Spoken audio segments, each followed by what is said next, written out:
আসসালামু আলাইকুম, আমি জান্নাত। আমি চলে এসেছি তোমাদের জন্য জিনের প্রেম গল্পটির ৬ষ্ঠতম পর্বটি নিয়ে। গল্পটি শুরু করার আগে আমি সবাইকে একটি কথাই বলবো, যারা যারা আমার চ্যানেলে নতুন আছেন অবশ্যই চ্যানেলটি সাবস্ক্রাইব করবেন এবং ভিডিও শেষে কমেন্ট করেও জানাবেন যে আজকের ভিডিওটি আপনাদের কাছে কেমন লেগেছে। বেশি কথা না বাড়িয়ে গল্পতে যাওয়া যাক।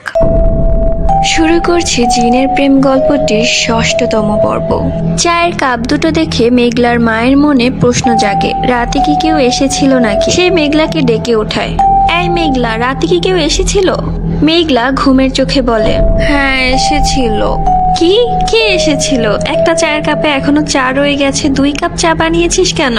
আর রাতে তো তুই কখনো চা খাস না। এই কথা শুনে মেঘলার ঘুমের ঘোর কেটে যায়। লাফ দিয়ে উঠে বসে, তাকিয়ে দেখে একটি চায়ের কাপ এখনো পরিপূর্ণ। মেঘলা যেন আকাশ থেকে পড়লো। তার পরিষ্কার মনে আছে ছেলেটা পুরো চা খেয়েছিল, সে খালি কাপটুকু টেবিলের উপর রেখেছিল। তাহলে এখন কিভাবে কাপে চা আসলো? মেঘলা একটু চিন্তিত ভাবে তার মায়ের দিকে তাকায়। মেঘলার মার মনে কেমন একটা ভয় কাজ করে মেয়ের চেহারা দেখে। মেঘলাকে জিজ্ঞেস করে, কি হয়েছে বলতো আমাকে। মেঘলা মায়ের দিকে তাকিয়ে বলে, আম্মু আমার পাশে একটু এসে বসবে? মেয়ের এমন মিনতি শুনে পাশে গিয়ে বসে মা। আম্মু, আমার কাছে একটি ছেলে প্রতি রাতে আসে। ছেলেটাকে আমি আগে কখনো দেখিনি, কিন্তু আম্মু ছেলেটা না মানুষ না, ওর অলৌকিক ক্ষমতা আছে। এগুলো শুনে মেঘলার মা যেন আকাশ থেকে পড়লো। সে আটকে উঠে বলে, কি বলছিস এইসব তুই? তোর কি মাথা নষ্ট হয়ে গিয়েছে? আর তোর কাছে কেন আসবে? মেঘলা মাকে বলে, আম্মু তুমি আগে আমার কথাগুলো শুনো, তুমি কখনো আমাকে বুঝতে চাও না। মেঘলার মা যেন একটু রেগে যায়, ভাবে মেঘলা মনে হয় পাগল হয়ে গিয়েছে। আমি আর কিছু শুনতে চাই না, তোর মাথা নষ্ট হয়ে গেছে। তোকে আমি আগেই বলেছি তুই আমার সাথে ঘুমাবি, এই ঘরে আর আসবি না। তুই আমার কোনো কথাই শুনতে চাস না। মেঘলা এবার মাকে আর কিছু বুঝাতে না চেয়ে বলে, চলে যাও তুমি এই ঘর থেকে প্লিজ।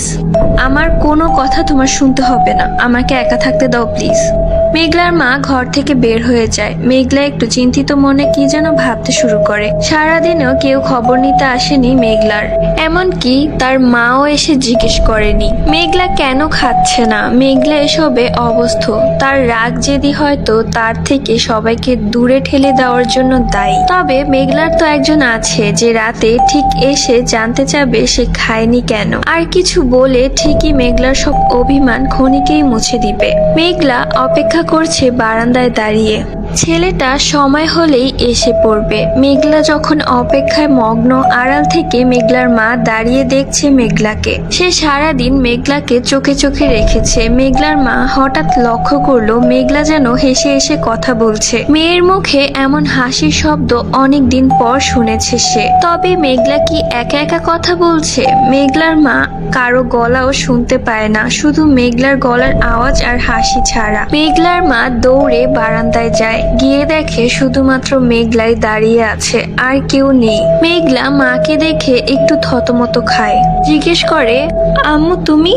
মেয়ের হাসি খুশি চেহারা দেখে মায়ের খুশি হওয়ার বদলে মায়ের মন জুড়ে ছুঁয়ে যায় এক অজানা ভয়। সকালে মেঘলার মা ফোন দেয় অমিতকে। যেহেতু অমিত একজন সাইকোলজিস্ট, হয়তো তার কাছে কোনো ইনফরমেশন পাওয়া যেতে পারে সেই আশায়। অমিত ফোন ধরার পর মেঘলার মা বলে, বাবা তুমি কি একটু আমাদের বাসায় আসতে পারবে? তোমার সাথে জরুরি কিছু কথা ছিল।